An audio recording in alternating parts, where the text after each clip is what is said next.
আসসালামু আলাইকুম, welcome back to my channel. আশা করি আপনারা সবাই ভালো আছেন। আজকে ডাবের পুডিং করব।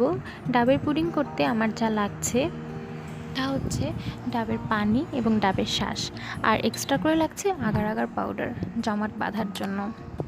তো এখানে আমি 2 কাপ ডাবের পানি নিয়েছি, আর সাথে নিয়েছি 2 চা চামচ চিনি। চিনিটা আপনারা কমিয়ে বাড়িয়ে দিতে পারেন আপনাদের পছন্দ অনুযায়ী। আর দিব আগার আগার পাউডার।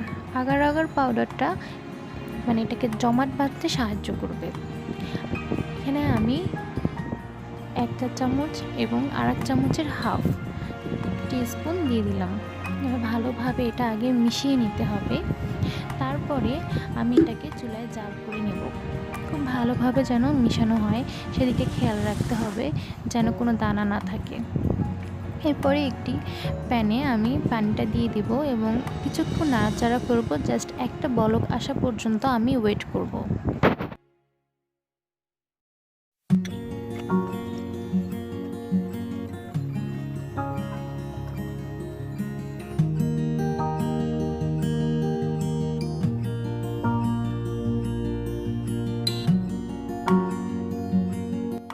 এই পর্যায়ে আমি উঠিয়ে নেব। জাস্ট একটা বলক আসলে সাথে সাথে উঠিয়ে নেব, খুব বেশি জাল করা যাবে না।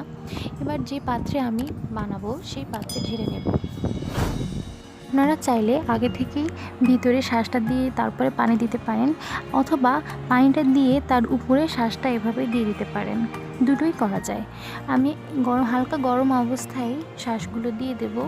উপর দিয়ে একটু সুন্দর করে রাউন্ড শেপ করে দিয়ে দেবো। আপনারা চাইলে স্টার, লাভ যে শেপ পছন্দ করেন সেই শেপেও করতে পারেন। আর আগার আগার পাউডারটা 2 কাপ পানির জন্য কিন্তু 1 চা চামচ দিতে হবে।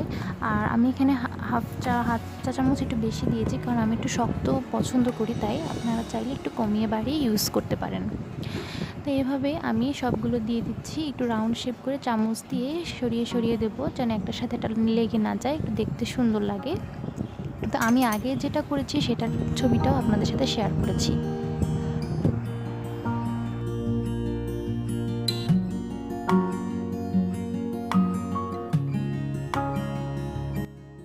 ফ্রিজে রাখার কোনো প্রয়োজন নেই। যদি চান একটু ঠান্ডা ঠান্ডা খেতে, তাহলে একটু ফ্রিজে রেখে নিতে পারেন প্রায় 15 থেকে 20 মিনিটের মতো।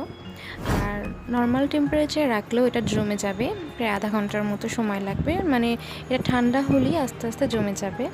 তো ভিউয়ার্স, হয়ে গেল আমার ডাবের পুডিং। যদি আপনাদের ভালো লেগে থাকে অবশ্যই আমার চ্যানেলটিকে সাবস্ক্রাইব করে আমার পাশে থাকবেন এবং অবশ্যই বেল আইকনটি বাজাতে ভুলবেন না।